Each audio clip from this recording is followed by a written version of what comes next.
Finally আমার বেডরুমের এই কাঁদ আলমারিটা খুলে ফেলতে হলো। তো বন্ধুরা, তোমরা তো সকলেই জানো আমি আমার পুরোনো বেডরুমটাকে পরিণত করতে চলেছি একটা লাক্সারিয়াস বেডরুমে। আজকে তার সপ্তম দিন। আর এর আগের ভিডিওতে তোমরা দেখেছিলে আমার এই যে কার্নিশটা, এর উপরে যে ওয়ার্ড্রপটা হওয়ার কথা ছিল তার ফ্রেমটা কিন্তু তৈরি হয়ে গেছিল। আজকে হবে এটার পাল্লা। কিন্তু তার আগে না, এই যে আমার কাঁদ আলমারিটা রয়েছে এটা কিনা খুলতে হবে। তাই জন্য কাকুটা আস্তে আস্তে করে পুরো কাঁদ আলমারিটা খুলে দিল। এরপরে না বাড়িতে কিছু গ্রানাইট পড়েছিল, সেগুলোকেই এর মাঝে মাঝে ঢুকিয়ে দেওয়া হলো। আর এরপর আমি বেরিয়ে পড়ি হার্ডওয়ার্কস দোকান থেকে কিছু জিনিস আনার জন্য।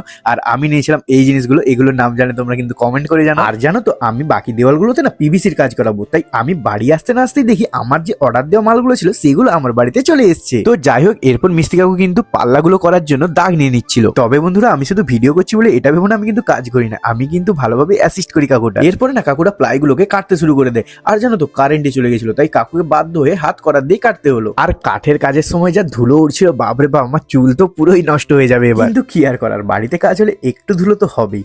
এরপরে কাকুটা ঘষা মাজা করে আমার সেই পুরোনো কাঁদ আলমারিটাকে আবার ফিট করে দিল। এরপরে আরো অনেক কিন্তু কাজ বাকি আছে, যেগুলো তোমরা দেখতে পাবে পরের পার্টে। আজকে কাজটা এতটাই। তোমাদের সাথে দেখা হচ্ছে অন্য ভিডিওতে। ভিডিওটা ভালো লাগলে অবশ্যই কি করতে হবে তোমরা জানো, একটা লাইক করে দিও। আর যারা নতুন এসছো তারা ফলো করে দিও। দেখা হচ্ছে, টাটা।